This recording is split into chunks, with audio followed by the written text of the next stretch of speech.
নমস্কাৰ সকলোকে আমাৰ চেনেল আছাম নলেজ একাডেমীলৈ 17 নৱেম্বৰ 2018 এজন 26 বছৰীয়া আমেৰিকান ল'ৰাই দুজন সাগৰীয় মাছমৰীয়াক 25,000 টকা দিয়ে আৰু কয় যে তেওঁক সেই নিষিদ্ধ দ্বীপটোলৈ লৈ যাব লাগে। প্ৰথমে সাগৰীয় মাছমৰীয়া দুজন মান্তি হোৱা নাছিল, কিন্তু টকাৰ লোভত অৱশেষত মাছমৰীয়া দুজন মান্তি হয় আৰু সেই আমেৰিকান ল'ৰাজনক নিজৰ নাৱত বহুৱাই সেই নিষিদ্ধ দ্বীপটোৰ অভিমুখে যাত্ৰা কৰে। সাগৰীয় পথৰে কেইবা কিলোমিটাৰ যাত্ৰা কৰাৰ পাছত নাওখন অৱশেষত সেই দ্বীপটোৰ ওচৰ পায়। দ্বীপটোৰ ওচৰ পোৱাৰ পাছত আমেৰিকান ল'ৰাজনে মাছমৰীয়াকেইজনক কয় যে তেওঁ নাওতে ৰখক আৰু তেওঁ অকলেই সেই দ্বীপটোৰ অভিমুখে আগবাঢ়িব। লগে লগে তেওঁ নাৱৰ পৰা নামি দ্বীপটোৰ অভিমুখে আগবাঢ়ি যায়। সেই আমেৰিকান ল'ৰাজনৰ হাতত কিছু খাদ্যবস্তু, কিছুমান উপহাৰ আৰু এখন বাইবেল আছিল। সেই তিনিওটা বস্তু হাতত লৈ তেওঁ সেই নিষিদ্ধ দ্বীপটোৰ অভিমুখে আগবাঢ়ে। অলপ দূৰ যোৱাৰ পিছত সেই নিষিদ্ধ দ্বীপটোৰ মাজৰ পৰা কেইজনমান জংঘলী মানুহ ওলাই আহে।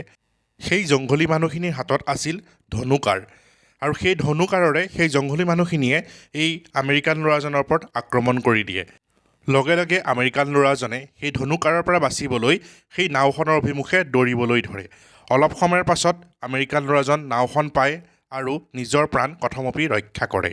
কিন্তু আমেৰিকান ল'ৰাজনৰ উদ্দেশ্য বেলেগ আছিল।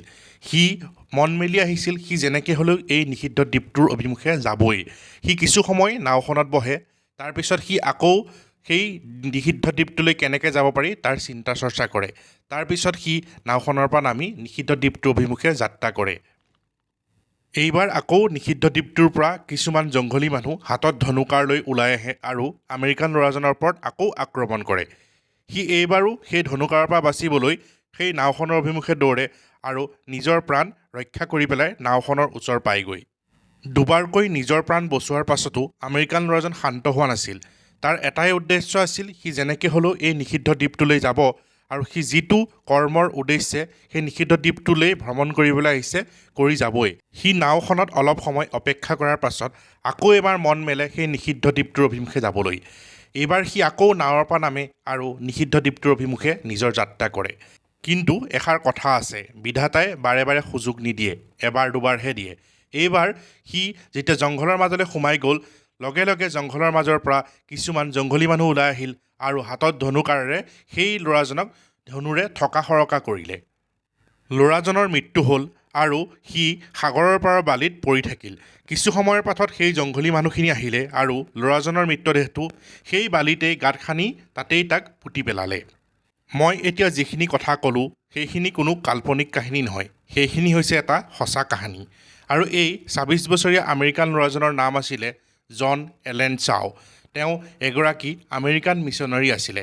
তেওঁ নিজৰ খ্ৰীষ্টান ধৰ্ম প্ৰচাৰ কৰিবলৈ সেই নিষিদ্ধ দ্বীপটোলৈ গৈছিলে আৰু তাতেই নৱেম্বৰ 2018ত মৃত্যুবৰণ কৰিছিলে। এইবাৰ আমি অকণ পিছুৱাই যাওঁ। 1867 অৰ্থাৎ 1867 চনৰ গৰমৰ দিন। নিনেবেহ নামৰ এখন যাত্ৰীবাহী জাহাজে 106জন যাত্ৰী লৈ সেই নিষিদ্ধ দ্বীপটোৰ কাষেৰে সাগৰেৰে গৈ আছিল। কিন্তু অলপ সময়ৰ পাছত যাত্ৰীবাহী জাহাজখনত কিছু কাৰিকৰী অসুবিধা দেখা দিয়াত সেই জাহাজখন সেই দ্বীপটোৰ ওচৰত গৈ বালিত ফচি যায়। বালিত এখন অচিনাকি জাহাজ দেখি সেই দ্বীপটোত থকা জংঘলী মানুহসমূহ হাতত ধনুকাৰ আৰু অস্ত্ৰ শস্ত্ৰ লৈ ওলাই আহে আৰু জাহাজখনৰ পিনে ধনুকাৰ আৰু অস্ত্ৰ শস্ত্ৰবোৰ মাৰিবলৈ আৰম্ভ কৰে।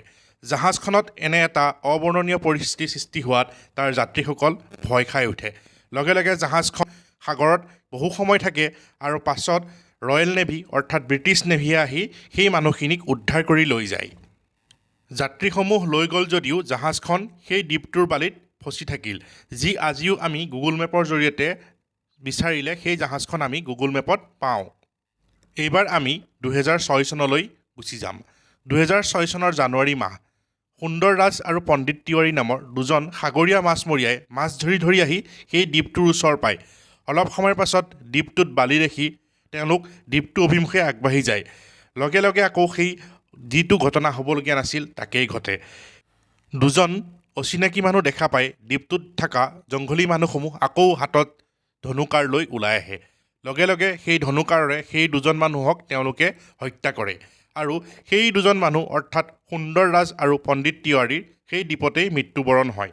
তাৰপিছত তেওঁলোকে যিখন নাৱত সেই দুজন ব্যক্তি আহিছিলে অৰ্থাৎ দুজন মাছমৰীয়া আহিছিলে সেই নাওখনো তেওঁলোকে কব্জা কৰি লয় এই নিষিদ্ধ দ্বীপটোত থকা জংঘলী মানুহখিনিয়ে কিন্তু সকলো মানুহকে আক্ৰমণ কৰা নাছিলে 4 জানুৱাৰী 1991 চন ত্ৰিলোকনাথ পণ্ডিত এন্থ্ৰপলজিকেল সাৰ্ভে অফ ইণ্ডিয়াৰ ডাইৰেক্টৰ তেওঁ প্ৰথম সেই দ্বীপটোত থকা জংঘলী মানুহখিনি ওচৰলৈ যায় আৰু শান্তিপূৰ্ণভাৱে তেওঁলোকৰ লগত বাৰ্তালাপ কৰে তেওঁলোকৰ ল্যাঙ্গুৱেজ অৰ্থাৎ ভাষা তেওঁলোকে বুজিব পৰা নাছিল কিন্তু তেওঁলোকে শান্তিপূৰ্ণভাৱে তেওঁ যিবোৰ বস্তু লৈ গৈছিল তেওঁ যেনেকৈ নাৰিকল লৈ গৈছিলে খোৱা বস্তু কিছুমান লৈ গৈছিলে সেইবোৰ সেই জংঘলী মানুহখিনিক দিছিলে আৰু সেই জংঘলী মানুহখিনিয়ে সেই খোৱা বস্তুবোৰ তেওঁ হাতৰ পৰা লৈছিলে ত্ৰিলোকনাথ পণ্ডিত আছিলে সেই নিষিদ্ধ দ্বীপটোৰ জংঘলী মানুহখিনিৰ লগত শান্তিপূৰ্ণভাৱে বাৰ্তালাপ কৰা প্ৰথমজন ব্যক্তি আপোনালোকে ফটোত দেখা পাইছে কিদৰে ত্ৰিলোকনাথ পণ্ডিতে দ্বীপটোত থকা জংঘলী মানুহখিনিক নাৰিকল প্ৰদান কৰিছে এয়া কোনো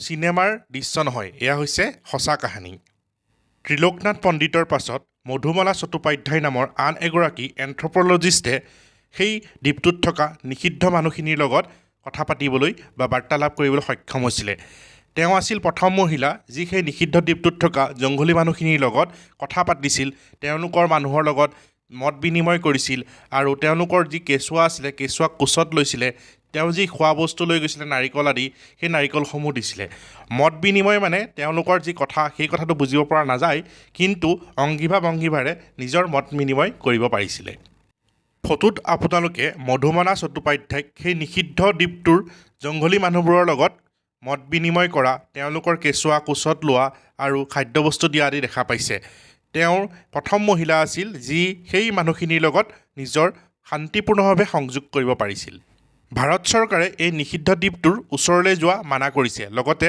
নিষিদ্ধ দ্বীপটোলৈ যোৱাও মানা কৰিছে আমি এই দ্বীপটো পালে 5 মাইল দূৰৰ পৰাই আঁতৰিব লাগিব অৰ্থাৎ এই দ্বীপটোৰ 5 মাইল ব্যাসৰ যিমানবোৰ জেগা আছে সেই জেগাত আমি এন্ট্ৰি কৰিব নোৱাৰোঁ অৰ্থাৎ সোমাব নোৱাৰোঁ এই নিষিদ্ধ দ্বীপটো হৈছে বংগোপসাগৰত থকা ভাৰতৰ আন্দামান নিকোবৰৰ একেবাৰে ওচৰত থকা নৰ্থ চেণ্টিনেল আইলেণ্ড এই নৰ্থ চেণ্টিনেল আইলেণ্ডটোৱেই হৈছে এটা নিষিদ্ধ দ্বীপ এই নৰ্থ চেণ্টিনেল আইলেণ্ডটো আন্দামান নিকোবৰৰ ৰাজধানী পৰ্ট ব্লেয়াৰ চহৰৰ পৰা 50 কিলোমিটাৰ দূৰত অৱস্থিত আৰু তাৰ আৰু এটা জেগা আন্দামান নিকোবৰৰ ৱণ্ডুৰু বুলি কয় তাৰ পৰা 37 কিলোমিটাৰ দূৰত আৰু এই নিষিদ্ধ আইলেণ্ড অৰ্থাৎ দ্বীপটো যি নৰ্থ চেণ্টিনেল আইলেণ্ড তাতে আদিম যুগৰ কিছুমান জংঘলী মানুহে বসবাস কৰে এই জংঘলী মানুহখিনিয়েই আমাৰ মানুহৰ লগত এতিয়াও সম্পৰ্ক হোৱা নাই এই মানুহখিনিৰ ওচৰলৈ আমাৰ আধুনিক মানুহবোৰ যেতিয়াই যায় এই জংঘলী মানুহখিনিয়ে আক্ৰমণ কৰে ইতিমধ্যে মই কেইবাটাও উদাহৰণ দিলোঁ যিকেইটা উদাহৰণত আপোনালোকে গম পাইছিল যে কেনেকৈ তেওঁলোকে